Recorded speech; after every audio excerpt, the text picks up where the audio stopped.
Hello, and welcome to the Everyday Leader Podcast, a place for those of us who take the bull by the horns and lead the heck out of our everyday lives. I'm your host, Kat Rippey, wife, mother, and CEO of Energize Leadership. This podcast is for everyday people, just like us, who tackle life to make the most of it and to make a real difference. Life looks different for each of us, but we all have good days and bad days, and we don't always get credit with bold newspaper headlines or celebrity status. Every week, I'm bringing you everyday leaders who take leadership seriously, whether at work or at home, and everywhere in between. Tune in for life hacks, personal insights, and a good time. Hey guys, I am so excited to talk to you today a bit about one of my favorite things to do, which is lead retreats and events for teams and even organizations, whole entire organizations. Very early in my career, I was asked to help create an all-hands event for an organization I was working for. We took a day and we made a whole mini conference out of it. We contracted a hotel and we made a full day event with key messages and reward ceremonies that were spread throughout the day and several different learning tracks interspersed to really engage and inspire all staff. Well, I was hooked. It was such a high energy event, and it really rallied all of the employees and provided a unique experience for everyone to come together in a different way. Since then, I've created and led many different types of retreats and events throughout the years. For some, it's been small executive teams. Other times, it's been entire, quite large organizations. Over time, I will say it has definitely become harder and harder for leaders and organizations to justify time away from the office or even the expense of bringing everyone together offsite. But I have to tell you, I notice a real difference with organizations that commit to offsite retreats and events. For starters, they have a much more solid culture.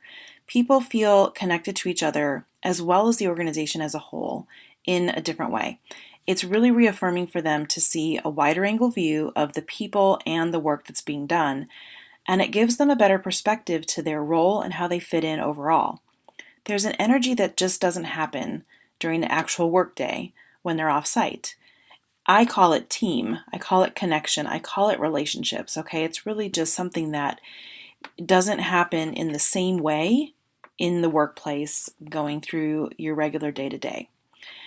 Another great thing is the inspiration that comes from the outside of the regular routines of work. So even a simple lunch out really provides an opportunity for people to naturally end up talking about ideas, problems, solutions, you name it.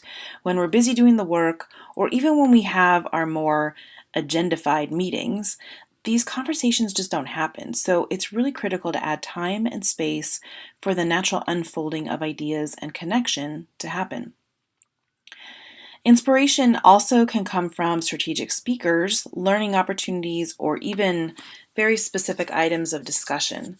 So I find it to be really okay to use the event as an opportunity to educate or enlighten your team or organization to concepts and information that's relevant to the longer term goals.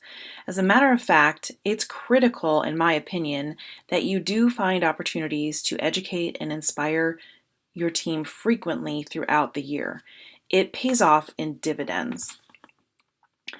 Another important side effect I have found from organized events and retreats is that it forces you to step back, take inventory, and be clear on your messaging and your vision, as well as being really strategic about what you want employees or the team to see and hear. It's a great opportunity to also get some feedback from them so that in planning the agenda, you're meeting them kind of where they are and you're getting them some information that they find helpful. So I thought what might be useful is to give you a quick handful of recommendations that might be helpful as you're planning your next offsite or retreat. So number one, and I think this is really critical, it's getting offsite. So making sure that you go somewhere that's outside of the usual. Don't stick with the conference room. Don't stick with your big room that you have that you can access easily. I don't really care if it's just at a park that's free, but get outside and do something different. Get out of the workspace, okay? Mix it up a little bit.